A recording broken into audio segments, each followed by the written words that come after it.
Judo started back about 1,000 years ago with the jiu-jitsu and a number of other what they call martial arts in Japan. And in the 1880s, a fella named Jigoro Kano decided to take the more lethal and dangerous aspects of the sport out and turn it into kind of a competitive sport that could be played without injuring the opponents.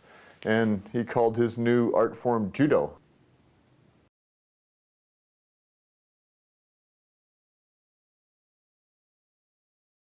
I'd known that I'd wanted to play judo since I was about 3 or 4 years old.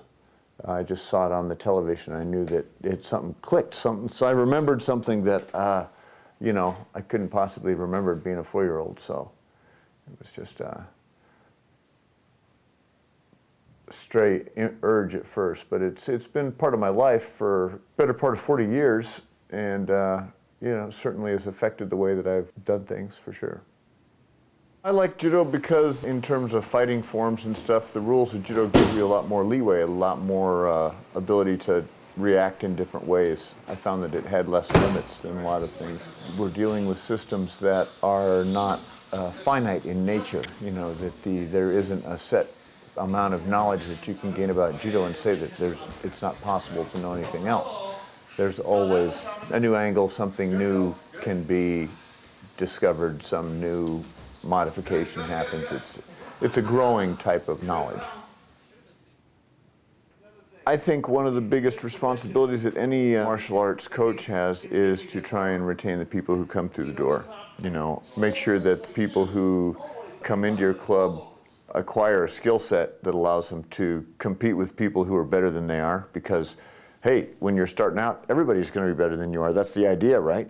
You know, and if you don't have the skill set to defend yourself or to react to these other issues, we haven't done you any favors. These skill sets are things like learning how to fall without injuring yourself, learning how to you know, deflect a blow, and learning how to affect your balance and your opponent's balance.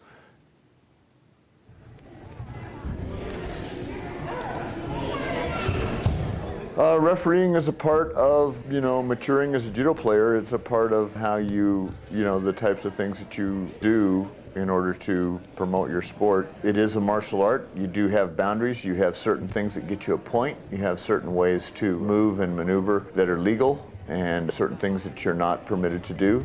And working within this skill set, you acquire the ability to improve your balance, to improve your timing, a lot of things that are really important in terms of decision making and basic survival skills, really.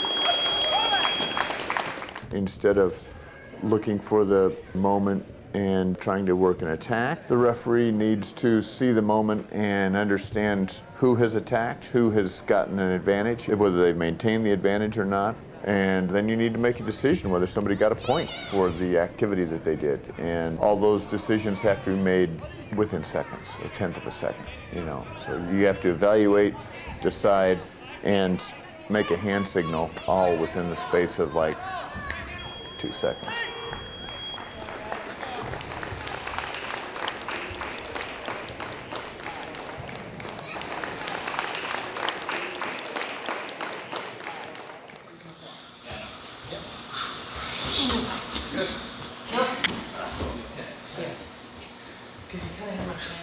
The nice thing about judo is that I really don't need to stop practicing, you know, whereas with other martial arts you might take too many thumps. With judo, it's you know, it's a gentle art form in that you can continue to, once you learn how to fall and do that kind of basic stuff, I keep playing with you know, the 20-somethings as long as they can bear me. So that's a nice aspect of judo.